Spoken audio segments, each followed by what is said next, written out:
On this Platinum Club Jubilee edition of Walk and Roll, we'll feast in honor of hitting the 100th episode.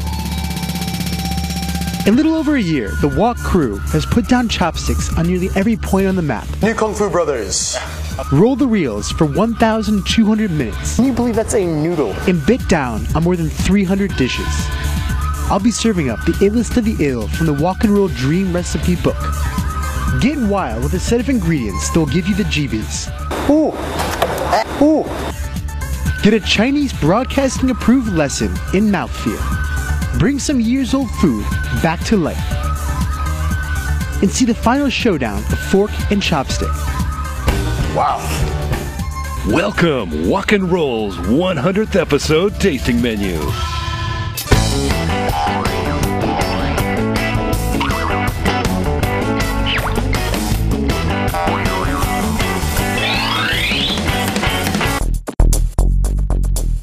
$100 seemed like a far and distant number when my team and I first started making Walk and Roll. I never really thought my belly or chopsticks would make it this far.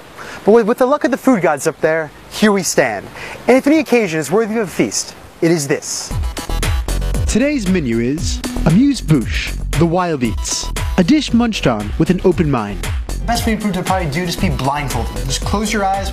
Charcuterie plate, textures from the fourth dimension, going beyond the soft, crunchy, and meaty. Because when you were saying just fish balls, I was picturing in this big mound of nothing but fish. Entree, timeless edibles, a set of preserved ingredients that'll outlast even Keith Richards. Dessert, eat with your hands, a story of liberation from the utensil. Right. And in a little white takeaway container, you'll have a new lease on the foods of this land. I think for a lot of people, they consider Chinese food, especially the real stuff, to be too wild to eat. You know, just these animals and parts that we don't consider edible are mainstays in every one of their regional styles. And the reason for this comes down to simple necessity. I mean, if you're hungry, everything looks tasty.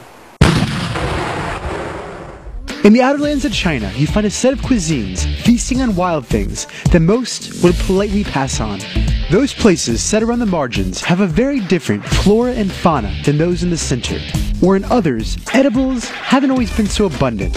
So things like a soft yellow camel paw, a shiny and stringy frog leg, or a see-through beef tendon might seem like a good option when you have a belly to fill.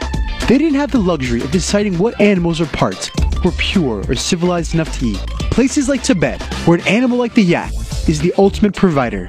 You can still even see the texture on it up front. It has the kind of grainy tongue texture. The whole tongue is sliced about halfway through and boiled till soft and tender. While its looks may not entice you to go in and have a bite, I can assure you that it's good eats. The best way to probably do is just be blindfolded. Just close your eyes, dive in. You know, take this, put it into the spice. And it just has this nice spicy kind of crunchiness to the outside. Inside, soft, super, super soft and melty. Even though I may not want to eat them every single day, I'm still happy that they're there. I mean, when I'm flipping through a menu back in the US and I don't see them, I miss it. I think it adds a certain kind of spice to life. I mean, for somebody that was a former very, very picky eater, all I'll say is that if you eat with an open mind and a hungry belly, anything can be tasty. Maybe even stuff like bees. That said, there are some things that will still give me second or third thought before I bite down. Bugs are what I had in mind. This whole class of insecta is a big no-fly zone for I'd say nearly all eaters in the West. But to the myriad of ethnic groups found in Yunnan province, they're what's for dinner.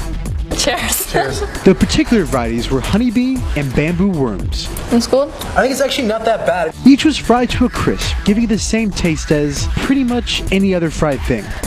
It's not that bad. I was expecting like an awful thing. At the bottom of the marinarish trench of wild eats, it's a delightful sounding dish called the treasures. But trust me, it isn't the present that you seek. Treasure to the Chinese often means one thing: the business, the package, the gonads. This one episode, I was working my way through this all-donkey feast, you know, trying each different part, when my chopstick almost went into its male member. Luckily enough, I decided to ask the guy what he meant by the best part of the donkey instead of just chopsticking right in. What exactly is it? There you go, 是驴鞭. Yeah, this...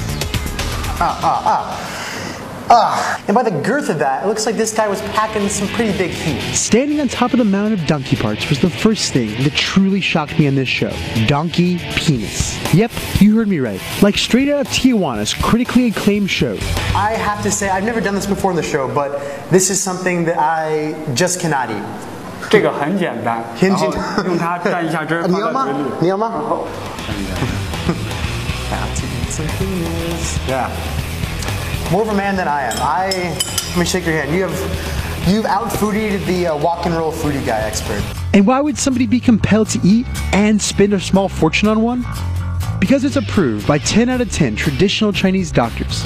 I mean, there's just like so many different flavors in there. It's like, first you think it may taste a little bit like a chicken soup, you notice from the color, makes you think like that. Then you start getting all these herby flavors, these things that can only come from TCM. So I can't even exactly pinpoint what is in this glass. After we finished filming, I asked my producer what was in it. Her face swelled up to control her laughter. Once she could finally get the words out, I heard her say that most dreaded of words to a food host. Penis. This is the last time I'll eat something without knowing what the f*** it is. China, I'm trying to elevate the discourse above such things, but you just make it so difficult.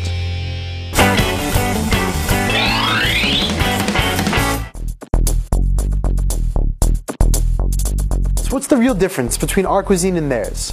Well, they do have different ingredients and names and stuff like that.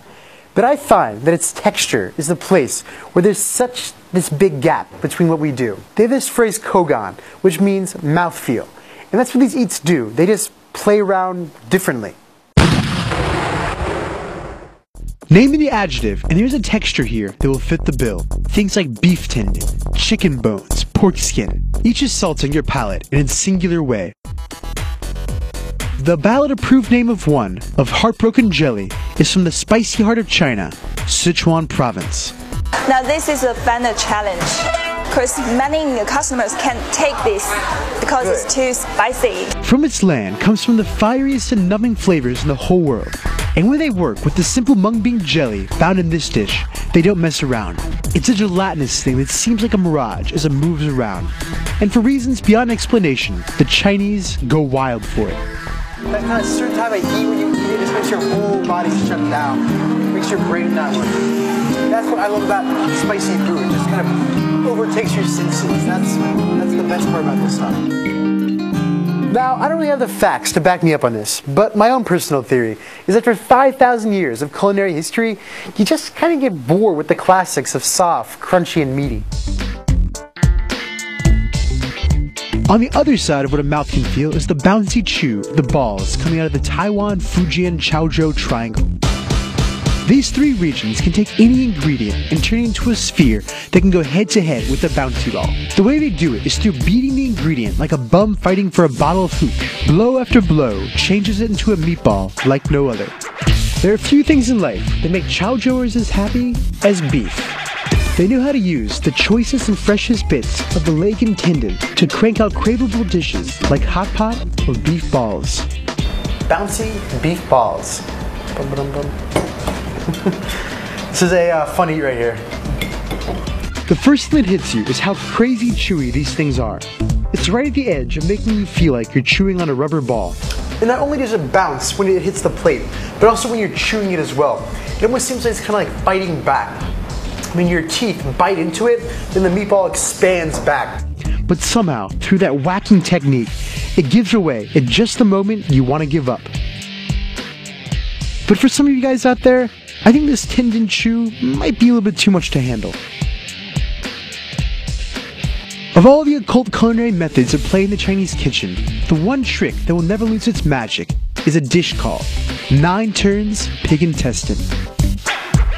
I know chitterlings might sound as off-putting as hearing one more Super Pack ad, but hear me out. The only regional style capable of such a feat is Shandong Province. This regional cuisine is considered the MJ, Ali, Cobain, Big Bird of eats. It even stands out within the canon of the 8 greats as alpha. Like the other two, technique is heavily involved in the star transformation. They employ about 3 or 4 different cooking techniques on a compressed link of 9 layers of intestine. When you pick this thing up, you can feel this not just a normal intestine. Most of those kind of feel a little squishy, a little slippery on the chopstick, but this one has some heft to it. And that has to be from their way of just taking 4 different layers. This is basically piggy offal concentrate. Generally, offal is very low on the list of things that a hungry Kyle wants to eat. But biting into this one, I found how wrong my prejudice was. As your teeth crunch through each of those retaining walls of intestine that are each too chewy and slimy to love, somehow together they become something more. Something to love. Something to even crave.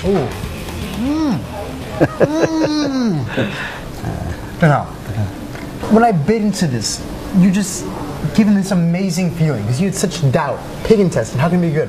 Definitely has all those different mixtures. You know, it has like salty, fresh, spicy, sweet, sour, all that glistening on the outside.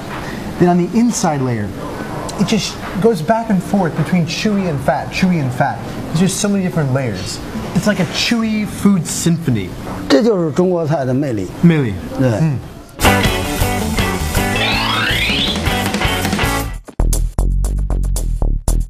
So if there's any lesson that can be drawn here, it's that by eating through Western eyes only, you really miss out on the best stuff. I mean, it's out here in this deep end where you find the real flavors and experiences and just what you're looking for. All I can say is try it the Walkstar way. This looks like food to scare vegetarians. Looks like shock and awe sort of stuff. Like, so sure, new pongyo? No. No girls. Why? It's the only question I had after eating. Yeah, nice. That's disgusting. 1 second. Ooh. This is the end of the flavor road for me. Yeah. Ooh. The Shanghainese woman, they only know how to make up and dress up. We know how to do the pretty stuff, but the guys do the actual work. Yeah. Guys.